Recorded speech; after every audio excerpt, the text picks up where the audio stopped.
안녕하십니까, 문톨란TV입니다.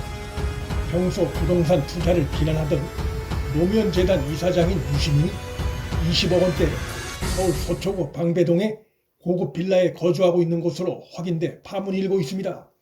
가족 명의의 이 강남 집으로 시세 차익만 최소 6억을 거둔 사실도 드러났습니다.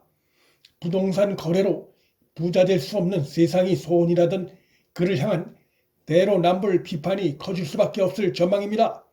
매일신문의 23일 단독 보도에 의하면 등기부 등본에 따르면 유시민은 그의 아내 한모 씨 명의의 서울 서초구 방배동의 약 59평짜리 규모 빌라에서 2019년 2월부터 거주하고 있습니다. 아내 한 씨가 이 빌라를 구매한 시기는 2017년 12월입니다. 경기 고양시에서 살던 유시민은 이미 2014년 2월 현재 살고 있는 빌라 인근의 또 다른 고급 빌라에서 새들어 살면서 방배동 살이를 시작한 바 있습니다. 강남 집 구매 전에 일종의 강남 적응 기간을 거친 셈입니다. 유시민 일가가 빌라를 매입한 시기는 문재인이 2017년 5월 취임한 직후 부동산 투기와의 전쟁이라 할 정도로 총력을 기울일 때였다는 점에서 좌파 진영의 내로남불이라는 비판을 피하기 어렵습니다. 유시민이 수입이 없지 않음에도 왜 아내 명의로 강남 빌라를 구매하게 됐는지 이유를 놓고도 논란이 거셀 전망입니다. 유시민 일가는 이 빌라 덕에 현재 기준 최소 6억 원 이상의 시세 차익을 보고 있는 것으로 추정됩니다. 유시민의 아내 한 씨는 이 빌라를 대출 없이 13억 7천만 원에 구매했습니다. 부동산 관계자에 따르면 이 빌라 시세는 약 20억 원 정도입니다. 현재 이 빌라 매물은 보증금 10억 원에 월세 300만 원짜리만 나와 있습니다. 지난해 11월 기준 4.6%였던 서울 강남권 전월세 전환율에 따르면 전세가만 약 17억 8천만 원에 육박합니다. 이러한 사실이 알려지자 온라인상에서 내로남불 논란이 거세게 일고 있습니다. 유시민은 지난달 25일 새해 소망을 묻는 질문에 더는 땅을 사고 팔면서 부자가 된다는 생각조차 할 수 없는 세상이 됐으면 좋겠다며 강력하고도 혁신적인 상상할 수 없는 부동산 정책이 나왔으면 좋겠다고 말한 바 있습니다. 온라인상엔 유시민판 내로남불, 즉 유로남불이란 조어마저 떠돌고 있습니다. 유시민은 이 강남 빌라로 전입하고도 행정당국에 2년이나 지나 신고를 한 사실이 드러나 과태료를 내게 생겼습니다.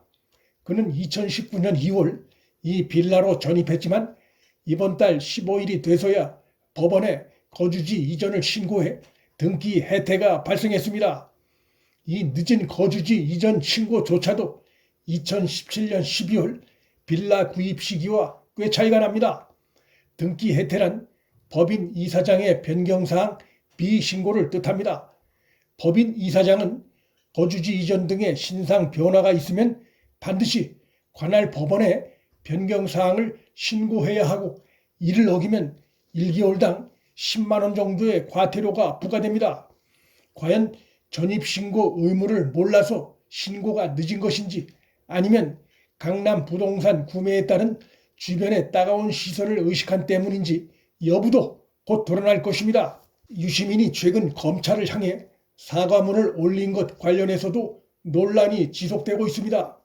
검찰과 한동훈 검사장을 겨냥해 지난 1년간 노무현 재단 및 자신과 부인 계좌 사찰 의혹이 있다고 주장한 것 관련해 자신의 주장을 뒷받침할 증거를 찾지 못했다며 뒤늦게 사과했습니다.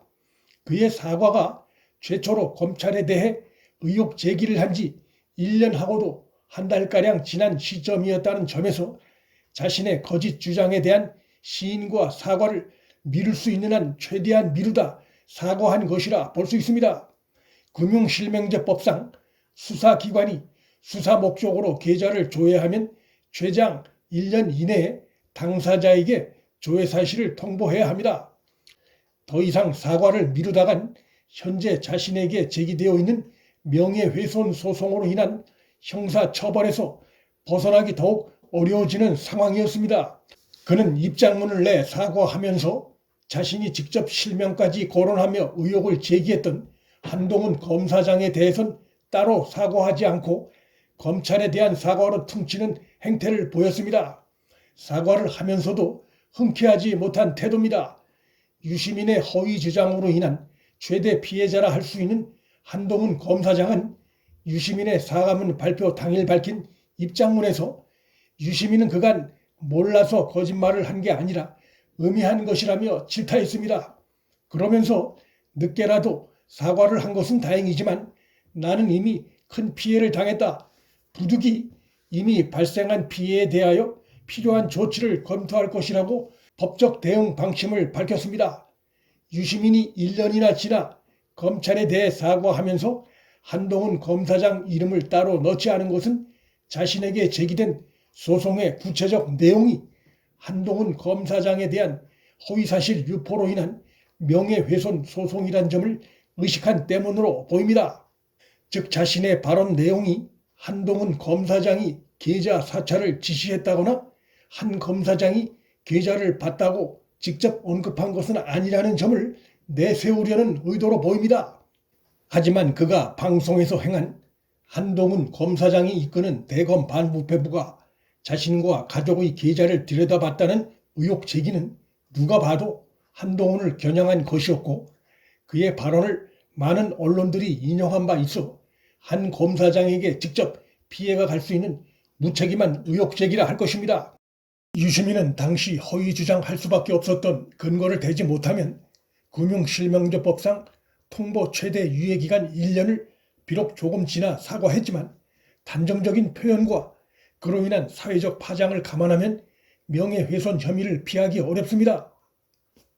한 검사장이 본연의 임무에서 밀려나 두 번이나 한직으로 좌천되는 수모를 겪게 된 데엔 좌파 진영 내에서 나름 영향력이 있는 유시민의 이러한 허위 주장도 한몫을 했다고 볼 수 있습니다.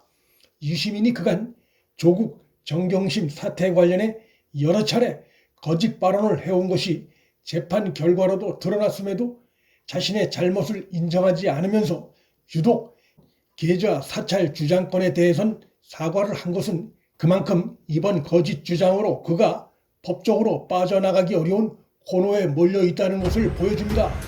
한동훈 검사장이 조만간 유시민에 대한 구체적인 법적 조치 내용을 밝힐 것으로 예상되는데 그 내용에 관심이 모아지고 있습니다. 문틀란TV 여기서 마칩니다. 구독과 좋아요, 방송 공유는 방송 제작에 큰 힘이 됩니다. 시청해 주셔서 감사합니다.